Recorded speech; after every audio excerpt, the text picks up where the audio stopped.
The lunch rush at Blue Tide's coffee smelled like cold brew and sunscreen. Maris Adler walked in looking like someone had wrung the morning out of her white linen shirt, damp at the collar, hair pulling loose from its knot. The kind of exhaustion that expensive shoes couldn't hide. She needed one iced coffee before a meeting that could make or break her company. She had no phone, no card, no cash.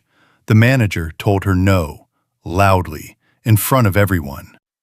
Nobody moved. Then a man in a pale blue shirt stepped forward, set down a paper bag, and paid without being asked. He had no idea who she was. She had no idea she'd already destroyed his career. If you've ever been written off before anyone bothered to read past the first page, this story is for you. And if you're new here, consider subscribing.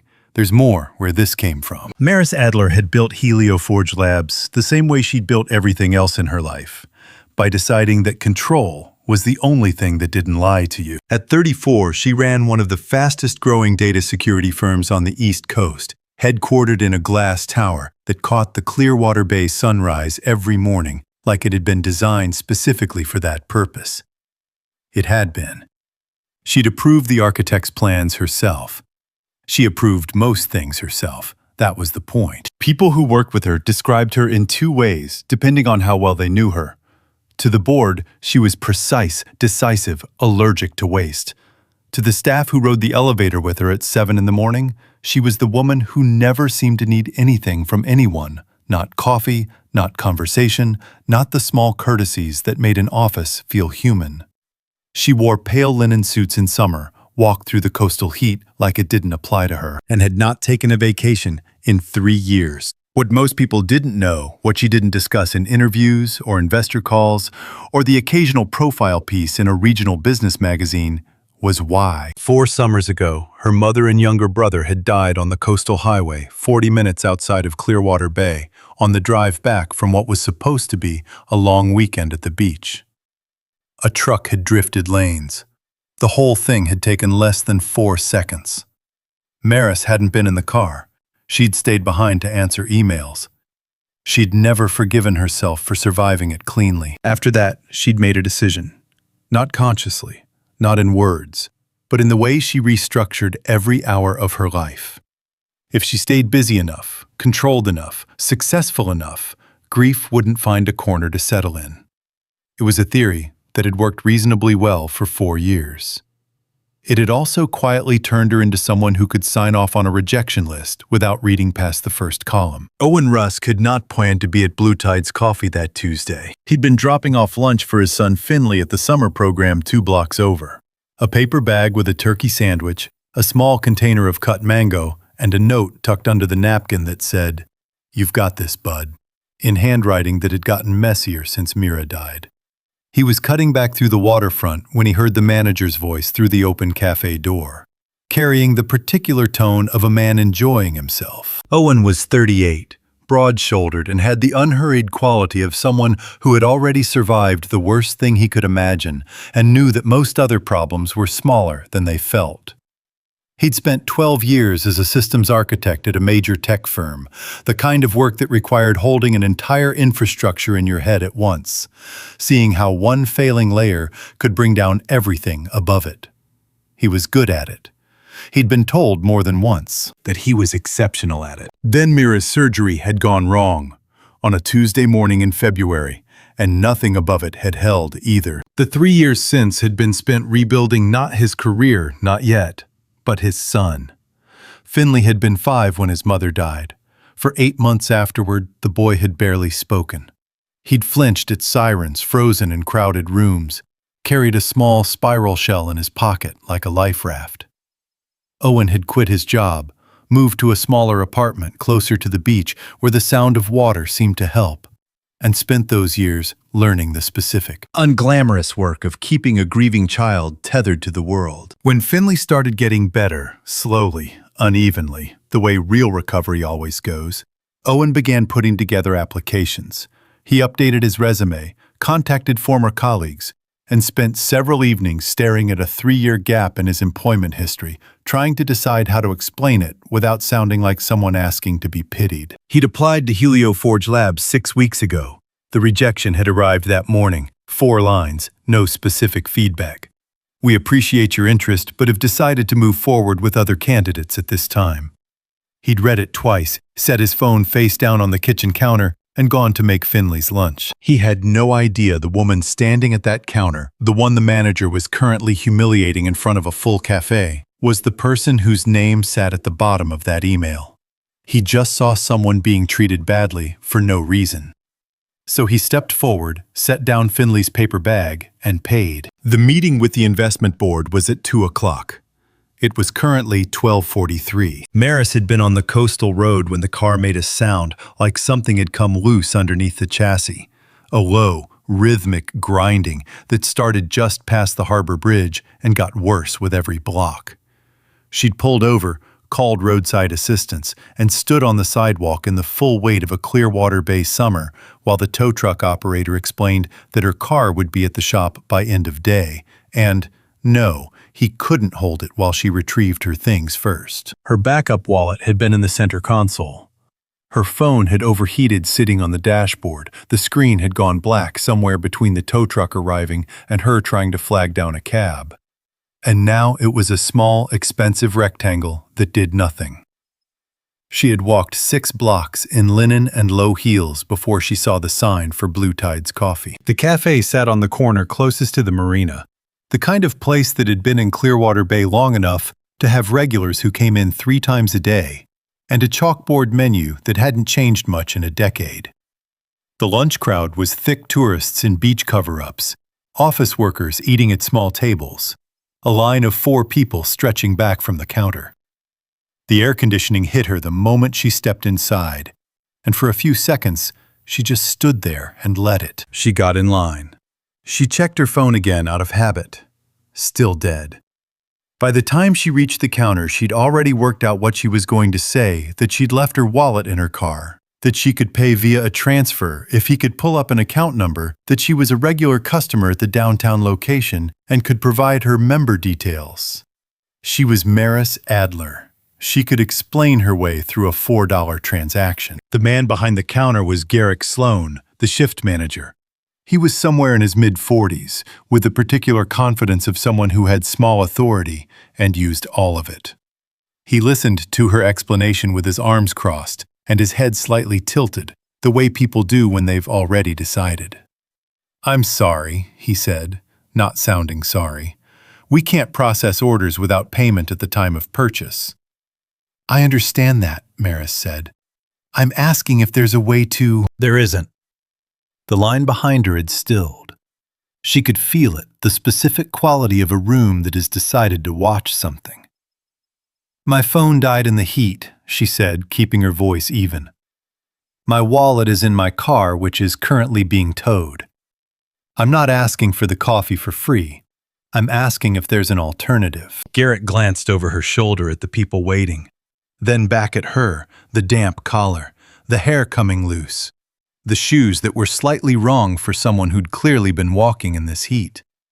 He made a calculation that had nothing to do with company policy. "Ma'am," he said louder now, "we don't serve customers who aren't able to pay. There's a water fountain outside." Someone near the window laughed. A woman 2 people back in line shifted uncomfortably and looked at her phone. A younger man near the condiment station had his camera already up, pointed loosely in her direction. Maris did not move. She had faced down board members, hostile investors, and a federal compliance audit that had lasted 11 days. She was not going to be undone by this man in this cafe. But the heat, and the walk, and the dead phone, and the meeting looming at 2 o'clock were all pressing down at once, and for a moment, she had absolutely nothing left to reach for. That was when she heard the voice behind her. "I've got it." She turned. The man was already at the counter, pale blue short-sleeve shirt, a paper bag in his left hand, the easy manner of someone who had already decided and was simply following through. He set the exact amount on the counter without looking at the menu, because he'd clearly been in this cafe before and already knew the price. "She'll have the iced coffee," Owen said. He looked at Garrick without hostility, without performance. And a cup of water with ice, please. Then he turned to Garrick and said quietly enough that only the counter could hear, "A person's ability to pay for a coffee isn't a measure of who they are. You might want to remember that." Garrick opened his mouth, closed it, and turned to make the drink. Maris looked at the man beside her. He wasn't watching her. He was checking the contents of the paper bag with the focused attention of someone running through a mental checklist. Sandwich. Mango. Napkin. He looked up, caught her expression, and offered a small nod that said, "It's fine," without saying anything at all. "Thank you," she said. "Sure," he said. And then he picked up the bag and walked out into the heat, back toward wherever he'd been going before he stopped. She stood at the counter, holding her iced coffee, watched him disappear around the corner, and felt something she hadn't felt in a long time. The specific disorientation of being seen by someone who wanted nothing in return. The investment meeting ran long. By the time Maris got back to Helioforge Labs, the sun had dropped behind the harbor buildings, and the office had thinned out to the evening skeleton crew. She rode the elevator to the 14th floor, changed into the spare blazer she kept in her office closet, and sat down at her desk with the particular flatness that comes after a high-stakes performance. The board had been satisfied the numbers had held everything that needed to go well had gone well. She should have felt steady. She didn't. She kept thinking about the man in the pale blue shirt, not in the way she would have analyzed a business interaction, cataloging what had been said, what leverage had been used, what the angle was. There had been no angle. That was the part she couldn't stop turning over. He hadn't asked her name, hadn't handed her a business card or lingered for a thank you.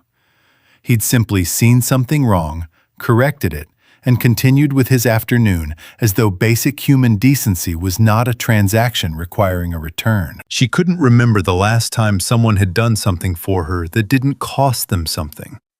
Her assistant Petra knocked at 7:15 and left a folder on the desk, the final HR sign-off from that morning's recruitment cycle. Maris had already approved the shortlist 2 days ago. This was just the paperwork confirmation, the names of the candidates who hadn't made it through. She pulled the folder toward her without looking up from her laptop. Then she saw the name. Owen Rusk. She opened the file slowly. The rejection had gone out at 9:47 that morning, roughly 2 hours before he'd walked into Blue Tide's Coffee and paid for her iced coffee without knowing who she was. The timestamp sat there at the top of the page like something deliberate, though it wasn't. It was just the particular cruelty of coincidence. She read the screening notes. Career gap 36 months, insufficient continuity, elevated stability risk. 3 lines, the same language the system generated automatically when a resume triggered the gap threshold. Nobody had gone further. Nobody had read past the employment dates to the recommendation letters from his former team lead, or the technical assessment he'd submitted voluntarily along with his application, a detailed breakdown of a known vulnerability pattern in layered authentication systems. 12 pages, unprompted. The kind of thing someone does when they want to show you exactly what they're capable of. Maris read all 12 pages. Then she sat very still for a while. She had built Helioforge on the principle that the best people were the ones who could prove it, not the ones with the smoothest path, but the ones who could show their work. She had said that in interviews. She had said it to her own team. And her system had spent approximately 4 minutes on Owen Rusk's application before discarding it because a number fell outside a parameter. She called Petra back in. "The Rusk rejection from this morning," she said. "I need a contact number." Petra found it in under a minute. Owen picked up on the 3rd ring. She could hear background noise, a television at low volume, the specific domestic quiet of an evening at home. "Mr. Rusk," she said, "this is Maris Adler. I'm the CEO of Helioforge Labs. I'd like to ask you to come in for an interview." A pause, long enough to be deliberate. "I received a rejection this morning," he said. "I know. That was a mistake." Another pause. "What changed?" She considered giving him the professional answer that a review of his materials had revealed a misapplication of the screening criteria, that the company was committed to reassessing qualified candidates. All of it true. None of it the whole truth.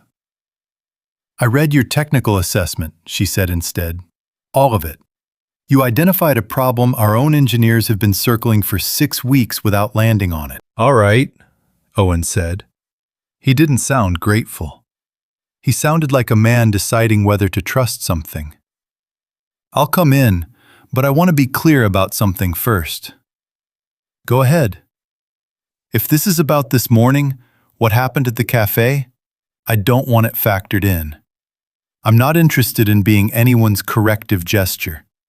If I'm being evaluated, I want it to be on what I can actually do." Maris felt something shift slightly in her chest. Not discomfort, but recognition. She knew exactly what it sounded like when someone had been underestimated enough times to stop assuming good intentions.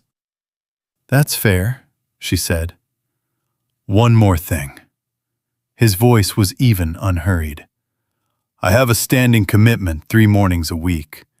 My son is in a therapy program. I don't move those appointments." "We'll work around them," Maris said before she'd fully thought it through. "Then I'll see you Thursday," Owen said and hung up. She set the phone down and looked out at the harbor where the last of the summer light was going flat and gold across the water. Somewhere across town, a man she'd dismissed without reading was putting his son to bed and deciding whether to trust her company a second time. She had made the right call. She was almost certain of it. What she wasn't certain of was why her hands felt slightly unsteady as she closed the folder. Owen came in on Thursday for the interview, and by the end of it, there was no question. He walked Maris and her lead engineer through the authentication vulnerability in real time, mapped the fix architecture on a whiteboard without notes, and answered every technical follow-up with the specific, unhurried clarity of someone who had been thinking about these problems for years and was simply now being asked to say it out loud. The interview lasted 2 hours. The offer went out the same afternoon. He started the following Monday, the hottest week of the summer. Outside, the pavement along the waterfront shimmered in the midday heat, and the marina smelled like sunscreen and brine. Inside the 14th floor, the air conditioning ran cold enough to make the contrast feel punishing every time someone stepped off the elevator. The open-plan engineering floor had floor-to-ceiling windows that turned the afternoon sun into something theatrical, long gold rectangles cutting across workstations, catching the dust in the air, making everything look slightly more dramatic than it was. The whispers had started before Owen's second day. It wasn't hard to understand where they came from. Someone had pulled the Blue Tides coffee story, a version of it anyway, from a local social media thread where a bystander had posted a short video. The clip was 20 seconds long and showed almost nothing. A man stepping up to a counter, a brief exchange, a woman accepting a drink. The caption had done the real work. Clearwater Bay CEO gets rescued at coffee shop by random guy. Plot twist, she hired him a week later. By the time it circulated through the HelioForge Slack channels, the subtext had solidified into something close to consensus. Brielle Knox, a 29-year-old security engineer who had been with the company for 3 years and had opinions she expressed without much filtering, said it plainly in the break room on Owen's third morning. Not to him directly, to the colleague beside her, at a volume that carried. "I'm just saying, if I bought someone a coffee, I wouldn't expect a job out of it. That seems like a reasonable bar." Owen was at the coffee machine 6 feet away. He didn't turn around. He had expected something like this. He'd walked into enough rooms after a 3-year absence to know that the gap in his resume would follow him like a weather system, and that nothing he said in his own defense would move faster than what people had already decided. The only thing that worked was the work itself. HelioForge's engineering team was currently stuck. The company's flagship authentication platform was scheduled for a major update before the end of summer, a rollout that would bring in a consortium of regional banks as clients and represent the largest single contract in the company's history. The problem was a fault in the platform's verification layer that nobody had been able to isolate. It presented inconsistently, only under high-load conditions. And the logs were clean enough that 3 separate engineers had looked at it and concluded the issue was elsewhere. Owen spent his first 4 days reading, not writing code, not attending stand-ups with anything to contribute, just reading. Every documentation file, every system log from the past 8 weeks, every incident report going back to the initial build. He came in early and stayed late, sitting in the far corner of the engineering floor while the sunset turned the harbor outside from blue to copper to dark. Working through the architecture, layer by layer, the way he used to approach a problem he didn't yet understand. On the 5th evening, Brielle walked past his desk at 7:30 and stopped. He had 3 windows open, side by side, 2 log files, and a timing diagram he'd built himself, mapping the exact sequence of authentication handshakes under simulated peak load. "That diagram," she said despite herself. "Where did you pull that timing data from?" "Built it from the incident logs," Owen said. "Cross-referenced with the load test reports from April." She leaned in closer. "We didn't have those in the same format." "I reformatted them. Took about 2 hours." He pointed at a cluster of entries on the left panel. "The problem isn't in either authentication layer independently. It's in the response window between them. When traffic spikes past a certain threshold, the second layer initiates before the first has fully resolved. They're stepping on each other." Brielle was quiet for a moment. "We've been looking at this for 6 weeks, she said. "I know. I read all 6 weeks of notes." He said it without any edge. "You were looking at the layers. The fault is in the handoff." She pulled a chair over and sat down. They worked until 10 o'clock that night, Brielle asking questions, Owen walking her through the logic, both of them rebuilding the fix from the foundation up. By the time they called it, they had a solution architecture that could be tested the following morning and implemented within the week. Walking to the elevator, Brielle said without looking at him, "I said something stupid on Tuesday." "It's fine," Owen said. "It's not actually." She pressed the button. "But I'll be less stupid going forward." He almost smiled. "That's all anyone can do." The next morning, Owen presented the solution to the full engineering team. He was clear, thorough, and didn't editorialize. He let the data speak with the confidence of someone who had spent 12 years learning that the truth of a system didn't need help from the person explaining it. By the end of the week, the whispers had changed register. Not gone, but quieter and carrying a different tone. Less like dismissal, more like recalibration. The midsummer board meeting was held on a Thursday afternoon when the heat outside had reached the kind of temperature that made the city feel pressurized, like Clearwater Bay was holding its breath, waiting for something to break. The conference room on the 16th floor had a long glass table, 12 chairs, and a view of the harbor that would have been beautiful if anyone in the room had been in the mood to look at it. The agenda was straightforward: review Q3 projections, finalize terms on the regional bank consortium contract, and sign off on the platform rollout timeline. It was going smoothly until Leland Voss decided it shouldn't. Leland was 61, a founding board member who had backed Helioforge in its early years and had never fully reconciled himself to the fact that Maris had outgrown needing him. He had silver hair, a consultant's habit of asking questions he already knew the answers to, and a particular skill for making legitimate concerns sound like attacks, and attacks sound like legitimate concerns. He waited until the personnel update, a routine slide listing recent hires and role changes. And then he leaned back in his chair with the studied ease of someone who had been planning this for longer than the meeting. "I want to raise something before we move to the contract review," he said. "The Rusk hire." Maris kept her expression neutral. "What about it?" "There's been some internal noise," Leland said. "Questions about process, whether standard screening criteria were followed." He paused, just long enough. "And questions about whether a personal interaction outside the office may have influenced a hiring decision that would otherwise not have been made." The room went careful and still, the specific stillness of people who were paying close attention and trying not to look like it. The screening criteria identified a gap, Maris said. A closer review of the full application determined the flag was applied incorrectly. That's what the process is for. A review you conducted personally, Leland said. After an incident at a local cafe that, as of this week, has a social media presence. I'm aware of the video. Then you're aware of how it looks. He spread his hands in a gesture of reluctant reasonableness.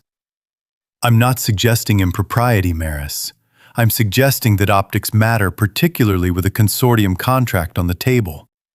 A hire that can be characterized as emotional is a vulnerability. Marcus Hale, a board member who had joined Helioforge 2 years prior and had built a reputation for asking the questions other people avoided, set down his pen.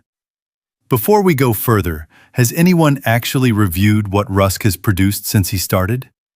He looked around the table. Because I have, and I'd like that to be part of this conversation. It was at that moment that Owen, who had been seated at the far end of the table as part of the technical briefing segment of the agenda, stood up.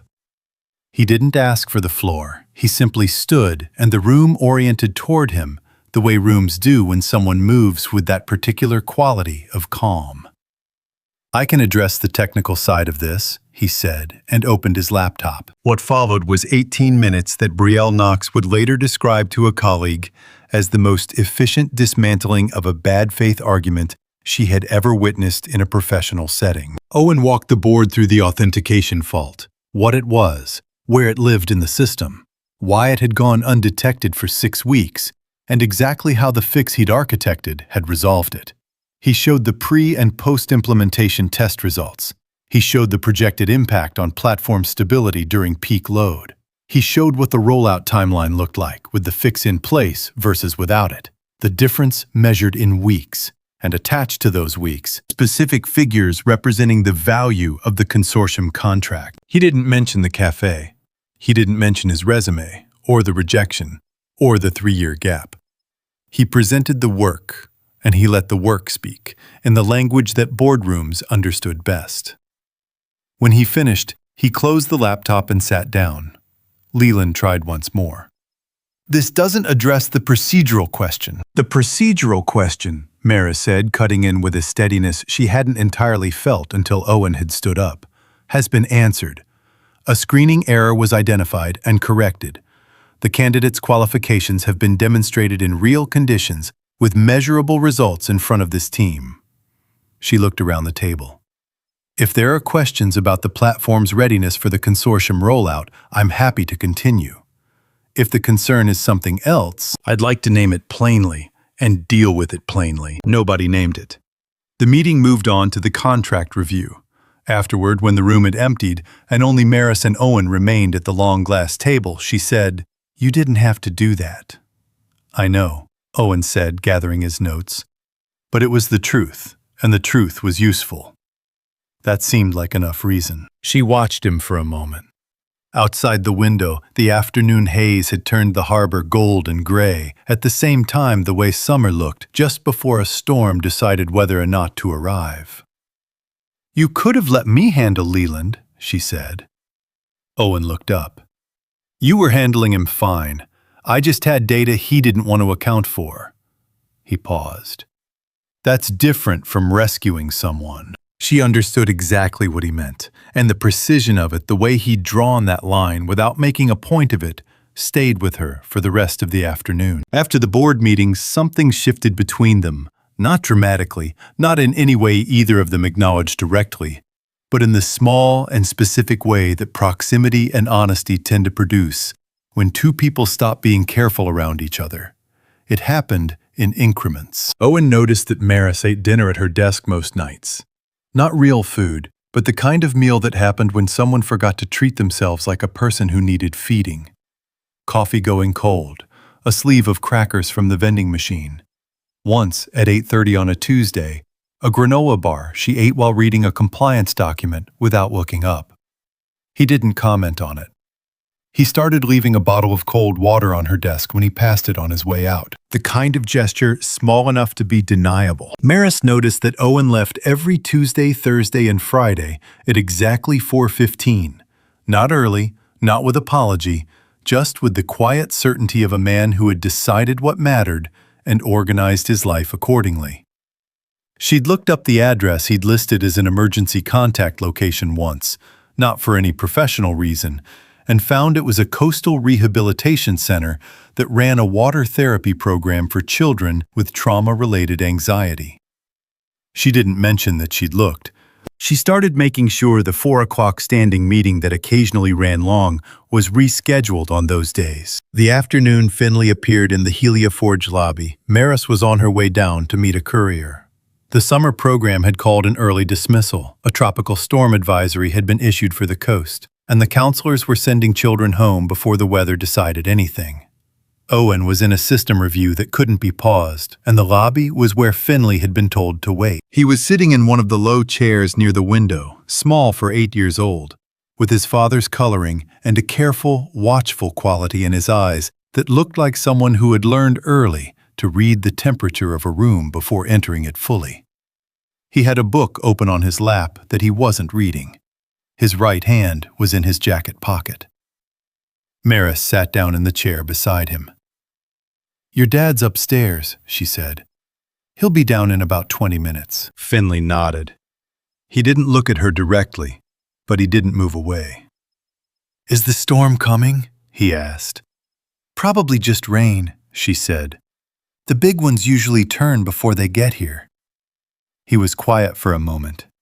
Then, without looking up from his book, "Are you scared of storms?" "Not storms," she said. "I used to be scared of sirens. Ambulance sirens mostly." That made him look up. "Me too," he said. He pulled his hand partway out of his pocket, showing her the edge of a small spiral shell. Pale cream, slightly worn at the tip from handling. "My dad says it helps to have something that feels the same every time, so you know where you are." Maris looked at the shell. "That's good advice," she said, and meant it, in more ways than one. By the time Owen came down 20 minutes later, Finley was showing her a diagram he'd drawn in the margins of his book, a rough map of the ocean floor near Clearwater Bay, with labels for the different depth zones in handwriting that slanted confidently to the right. Owen stopped in the lobby doorway and took in the scene. His son's shoulders loose, his hand out of his pocket. The shell sitting on the arm of the chair between them, like it had been set down voluntarily, and felt something move through him that he didn't immediately have a name for. In the weeks that followed, the three of them fell into small rituals, without planning to. On the evenings when Owen's session ran late and Finley was picked up from the program and brought to the office, Maris kept a spare chair near the window in the quiet conference room on the 8th floor, the one that faced the water and got the afternoon light at an angle that didn't glare. She'd mentioned once offhandedly that it was the most peaceful room in the building. Owen had told Finley, and Finley had started asking for it by name. Some evenings, when the heat had finally given up and the waterfront path was cooled by the sea breeze, the three of them walked the boardwalk after hours, Finley running ahead to check the tide markers, Maris and Owen side by side, in the way that happens when two people have stopped managing the distance between them. They didn't talk about what it was. Owen told himself he was being careful. Maris told herself she was simply being practical, that a functioning, working relationship required a certain ease, and ease was what this was. But some nights, walking back along the harbor with Finley's voice carrying back to them on the salt wind, the story they were telling themselves felt thinner than the summer air. Owen was afraid that loving someone new would be a form of forgetting that happiness, if he let it in, would slowly replace the specific weight of Mira's absence until he couldn't feel it anymore, and that losing that weight would mean losing her a second time. Maris was afraid of something quieter and perhaps more fundamental, that if she let herself need Owen and Finley, who was already somewhere she hadn't expected him to reach, she would lose the distance that had kept her functional for 4 years. That caring again would crack her open in a way she didn't know how to survive. They were not kept apart by conflict. They were kept apart by the shared and unspoken terror of being willing to try. The leak came on a Wednesday. Maris found out the way she found out most bad things. Not dramatically, but through a chain of small signals that arrived too quickly to ignore. First, a message from the company's PR contact at 6 in the morning, asking if there was a statement being prepared. Then a call from a board member who wasn't Leland but was clearly calling on his behalf. Then Petra appearing in her office doorway with a particular expression of someone delivering news they wish they weren't carrying. The story had gone out through a financial news aggregator that covered regional business. The headline was "Careful Questions Raised Over Helioforge Hiring Practices Ahead of Major Contract Signing." But the content was not. It described the Blue Tides coffee incident in detail that could only have come from someone who had been given a specific account of it. It included a still image from the original social media video, cropped to show Maris at the counter looking disheveled and Owen beside her looking composed. It quoted an anonymous board source expressing concern that personal dynamics had influenced a hire involving a candidate with a significant and unexplained employment gap. The story did not name Leland Voss. It didn't need to. By 9 o'clock, the article had been picked up by 2 larger outlets. By 10, Maris had received 4 messages from members of the bank consortium. Polite, measured, the kind of messages that said, "We're watching," without saying it. At 11, Leland called and suggested a meeting. He arrived at her office at noon with the unhurried manner of a man who had already done the damage and was now here to describe the exits. "North Pier Capital has made a formal offer," he said, setting a folder on her desk. "Acquisition, full valuation. It's a strong number, Maris. Generous terms." She didn't open the folder. "When did you start talking to North Pier?" "I've been in discussions for several weeks," he said without apology. "I want this company to succeed. Sometimes that means making difficult decisions before a crisis becomes unmanageable." "You created the crisis." He tilted his head slightly. "I raised questions that were already present. The story exists because the situation exists." He gestured toward the folder. "Accepting this offer resolves it cleanly. North Pier is prepared to retain the full technical team, honor existing contracts, and move quickly. You'd walk away with your reputation intact and a significant return on your equity." "And if I decline?" Leland was quiet for a moment, in the way of someone allowing the weight of a statement to settle before making it. "I have the support of 4 board members for a confidence vote. Possibly 5. He stood. "I'd recommend reading the offer before Thursday." After he left, Maris sat at her desk for a long time without moving. She was still there when Owen knocked on the open door at 1:30. He'd heard enough through the engineering floor's particular efficiency of information to piece together the broad shape of what had happened. The article, the consortium anxiety, the acquisition offer sitting on Maris's desk like a loaded question. He came in, closed the door behind him, and sat down across from her without waiting to be invited.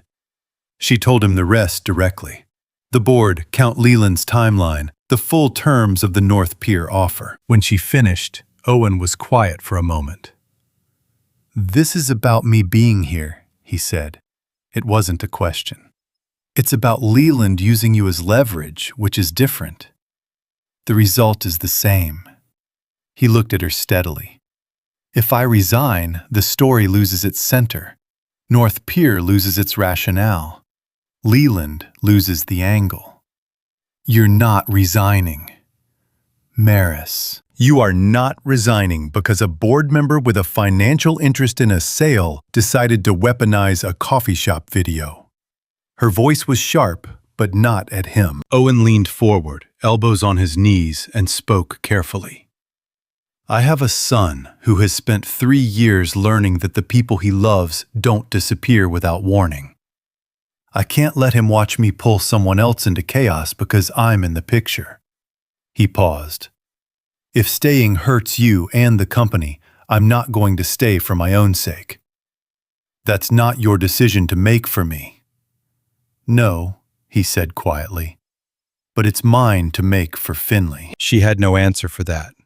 She knew what it cost him to say it, and she knew he meant it, and she knew that both of those things were true at the same time, and neither of them made the other less real. He packed what little he had at his desk that afternoon, a notebook, a charger, a coffee mug, and carried the box to the elevator without ceremony. On his way out, he passed the quiet conference room on the 8th floor, the one that faced the water. Finley's shell was on the windowsill where the boy had left it 2 days before, small and pale against the glass. Owen picked it up, turned it over once, and set it back down. He left it there. Maris stood in her office and watched the elevator doors close and felt 3 things at once. Fury at Leland, grief she hadn't expected, and the cold, specific clarity of someone who has just run out of ways to avoid the thing they've been avoiding. Outside the window, the harbor was flat and silver and very still. The kind of still that comes just before a summer storm decides to arrive. The emergency board meeting was called for Friday morning. Clearwater Bay had woken up that day under a sky the color of old pewter. The tropical system that had been circling offshore for a week had finally made up its mind, and the air had the dense, pressurized quality of a city bracing.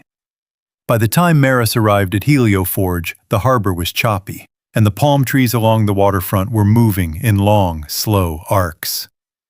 The building's lobby felt unusually quiet. Most of the engineering floor had come in anyway, the kind of team that showed up precisely when things were uncertain. Petra met her at the elevator with a coffee and a look that said the morning was already in motion without anyone's permission. 4 board members were already in the conference room when Maris arrived.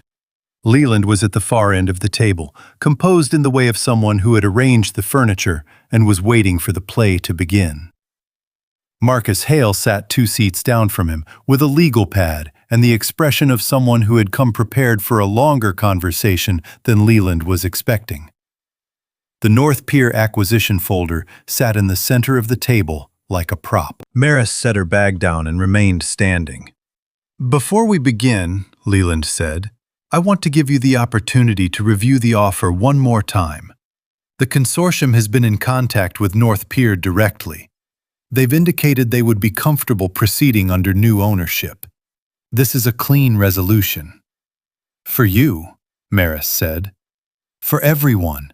He opened his hands. "You've built something real here. Accepting this offer protects it. Selling it isn't protecting it." Leland's expression shifted slightly, the first crack in the composed surface. "Maris, you have a board moving toward a confidence vote, a press narrative that isn't going away, and a hire that you cannot defend without it looking personal. I'm offering you the exit that preserves your reputation. The alternative is a public vote that you may not survive." The room was very quiet. Outside, the first rain of the storm had started a low sound against the glass, not dramatic, yet just present. Maris thought about Owen sitting across from her the previous afternoon, speaking carefully about his son. She thought about Finley in the lobby chair, pulling the shell halfway out of his pocket. She thought about 4 years of running this company on the principle that control was the only thing that didn't lie to you, and how that principle had produced, among other things, a screening system that had discarded Owen Rusk in 4 minutes because a number fell outside a parameter. She sat down. "I'm not signing the acquisition," she said. "But I want to address something first, something I should have said publicly before now." She looked around the table. Helioforge's screening process made an error with Owen Rusk's application. Not a system error, a values error. We built a filter that penalized people for gaps in their employment history without asking what those gaps meant. In his case, it meant 3 years spent as the sole caregiver for a grieving child after his wife died. We discarded a candidate with exceptional technical ability because the shape of his life didn't match a template. She paused. That was my system, and that was my failure. Leland started to speak. She continued. The authentication fault that was threatening our consortium contract, The one 3 senior engineers couldn't isolate in 6 weeks, Owen identified and resolved in 5 days. The platform is ready. The contract is intact. I have the test results, the implementation documentation, and written confirmation from the bank consortium's technical team that they are satisfied with the platform's stability. She slid a folder to the center of the table. That's what the hire produced. The door opened. Brielle Knox came in, followed by 2 other members of the engineering team. They'd made the decision together that morning in the break room over bad coffee, that if no one else was going to bring the full picture into that room, they would do it themselves. Brielle set a second folder on the table beside Maris's. Full project documentation, she said. Complete architecture review, testing logs, deployment timeline. Owen finished it before he left yesterday. Everything organized, nothing missing. She looked at Leland without particular hostility, just directness. He didn't take anything, he didn't delete anything, and he didn't leave anything half done. I thought the board should see what that actually looks like. The room shifted. It was a small thing, a folder, a gesture. But it landed with weight because it was true, and everyone in the room could see that it was true. Owen had left the work intact, not because he was expecting to come back, but because that was simply the kind of person he was. That fact, sitting quietly in the middle of a boardroom table, was more articulate than any argument Maris could have made on his behalf. Leland looked at the folder, then at Maris, then at the board members around the table, whose expressions had been recalibrating steadily since Maris had spoken. The acquisition offer is still on the table, he said, but the certainty had gone out of his voice. I know, Maris said, and my answer is no. She stood up and looked at the board, not at Leland, but at the others, the ones who had come in uncertain and were now listening in a different register. I'd like to talk about what Helioforge does next, she said. If you'll give me 20 minutes. Outside, the storm was arriving properly now, rain sheeting sideways across the harbor glass, the city blurring at the edges. Inside the conference room, Maris opened her laptop, pulled up a slide she had built at 2 a.m, and began to speak about what the company could become if it stopped being afraid of people whose lives had broken and healed in ways that didn't fit a resume template. Nobody left the room. The slide she had built at 2 a.m. was called Summer Bridge Program. It was 11 slides long, not a polished deck, not the kind of presentation her team would have produced with a week's notice, and proper branding. The fonts were slightly inconsistent. One chart had been rebuilt 3 times and still wasn't perfect. It looked like what it was, something made by a person who had been thinking hard and fast and honestly, and had stopped worrying about how it appeared. She walked the board through it without apology. The Summer Bridge Program was a hiring initiative designed for candidates whose employment histories didn't move in straight lines. Single parents who had stepped out of their careers to raise children. People who had taken time away to manage family illness. Individuals who had experienced loss or crisis and needed a structured re-entry point. The program included a paid assessment period, mentorship pairing, and a flexible scheduling framework that accommodated caregiving responsibilities. She showed them the cost projections. She showed them the talent pipeline data, how many qualified candidates in the regional tech sector were currently screened out by gap-based filters. She showed them what Helioforge had nearly lost by discarding Owen Rusk. And then she showed them what the company had gained by correcting that mistake, measured in platform stability, contract retention, and team performance. She did not frame it as charity. She framed it as accuracy, a more precise way of identifying what a person could actually do rather than penalizing them for the shape of the years that had made them. When she finished, the room was quiet for a moment. Marcus Hale leaned forward. What's the implementation timeline? Pilot program launches end of summer, Maris said. First cohort of 5 candidates.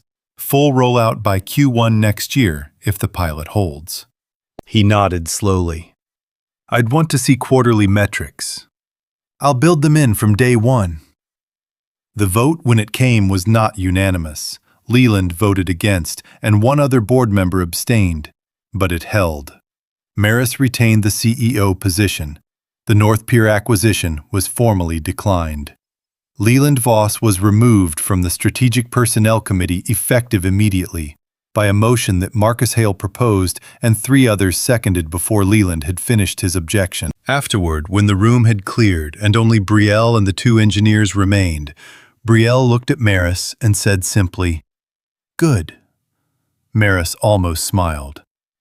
"Thank you for coming in." "Owen would have hated it," Brielle said.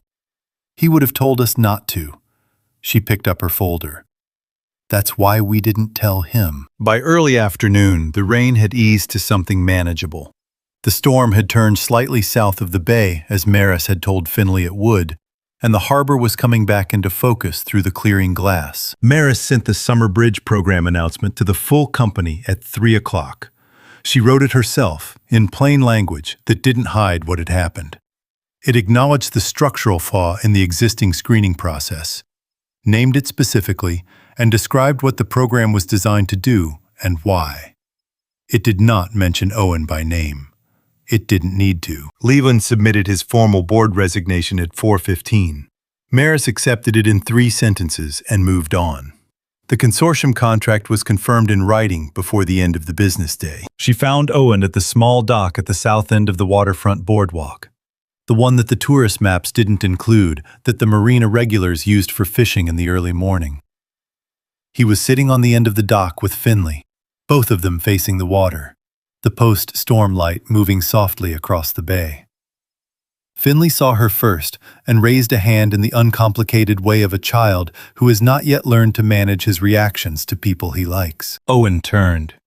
He looked at her for a moment without speaking, reading whatever was in her face. She sat down on the dock beside him, shoes off, feet above the water, the way she hadn't done since she was a child on this same coastline. "The vote held," she said. "Leland's gone. The contract is confirmed." "I know," he said. Brielle texted about 30 seconds after the vote. She looked at him. Of course she did. The water was very still, now the storm's residue already settling.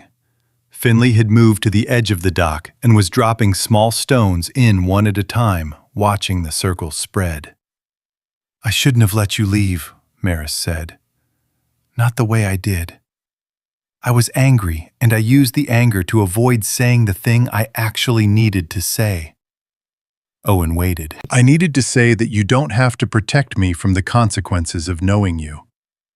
She kept her voice even, but it cost something. "I've been running this company for 4 years on the theory that if I stayed controlled enough, nothing could touch me. You walked into that and just didn't operate that way. And it scared me more than Leland did." Owen was quiet for a moment. Across the dock, Finley dropped a slightly larger stone and watched the ripples with scientific satisfaction. "I left because of Finley," Owen said. That part was true. But it was also easier than staying and admitting that I wanted to. He paused. "Mira has been gone for 3 years. I still talk to her some mornings. I'm not going to stop." He looked at Maris. "But I've been using that as a reason not to start something I actually want. And that's not honoring her. That's just hiding." Maris was quiet for a moment. "I don't want to replace anything," she said. "I just want to be here, if that's allowed." Owen looked at her for a long moment. Then he looked at his son, who had run out of stones and was now lying on his stomach at the edge of the dock, peering into the water with complete absorption. "Finley," he said. The boy looked up. "You left your shell in the conference room." Finley's expression shifted. Not panic, but the careful assessment of someone checking whether something important was lost. "It's still there," Maris said. "On the windowsill. I made sure nobody moved it." Finley looked at her for a moment. Then he went back to looking at the water, apparently satisfied. Owen turned back to Maris. Something in his face had settled, not resolved, not finished, but present, willing. "Come back to work on Monday," she said. "All right," he said. They sat on the dock while the last of the stormlight moved across the bay, and Finley narrated to no one in particular everything he could see beneath the surface of the water. The last week of summer arrived quietly, without announcement, as though it had simply decided the time was right. Helioforge launched the updated authentication platform on a Tuesday morning. The rollout was clean. The consortium banks confirmed integration by noon. Brielle sent a single message to the engineering channel that said, "That's how you do it," and nothing else. And 17 people reacted to it within 4 minutes. Owen was appointed Director of Systems Architecture the following day, not as a gesture, not as a corrective, but because the board had seen the work, and the title was accurate. Finley started the new school year 3 weeks later. On his first day, he left the shell on his nightstand. He'd retrieved it from the 8th floor windowsill on his last visit to the office, carrying it home in his jacket pocket the way he always had. Except this time, he set it down before he walked out the door in the morning. Owen noticed and didn't ask. On the last Saturday of August, the three of them went back to Blue Tide's Coffee. The cafe had a new manager, a woman named Dara, who had worked the morning shift for 6 years and taken over after the owner learned, belatedly, what Garrick Sloan had done on that Tuesday in July. The place looked the same: the chalkboard menu, the corner table by the window, the smell of cold brew, and the sound of the marina carrying through the open door. The summer crowd had thinned, replaced by the quieter regulars who came in when the tourists went home. Maris paid for all 3 drinks herself. Iced coffee for her, cold brew for Owen, honey lemonade for Finley. She paid without drama, without incident, without anything except the ordinary small transaction of a person buying coffee on a Saturday morning. When the barista asked for a name for the order, Finley answered before either adult could. "Family," he said. The barista wrote it on all 3 cups without comment. Maris and Owen looked at each other in the way of 2 people who have both just heard something true, said plainly by someone too young to know how much it costs to get there. They carried their drinks out to the sidewalk. The morning was already warm, the particular warmth of a summer that hadn't finished yet, that still had a few good days left before it gave way to something cooler and quieter. Finley walked ahead, honey lemonade in hand, narrating the boats in the marina to himself in a steady, confident voice. Maris and Owen followed. The sun was on the water. The summer air smelled like salt and coffee, and the specific sweetness of something that had been broken and improbably carefully put back together into a shape that was better than before. Here's what this story keeps coming back to. The people who disappear from the race for a few years aren't always the ones who gave up. Sometimes they're the ones who chose something harder. Staying present for a child who needed them, holding a family together through grief, surviving something that didn't make it onto a resume. A 3-year gap isn't a flaw, it's a story. And stories are worth reading past the first page. If this one stayed with you, subscribe. There's a new story every week, and they're all about the moments that change people when nobody's watching.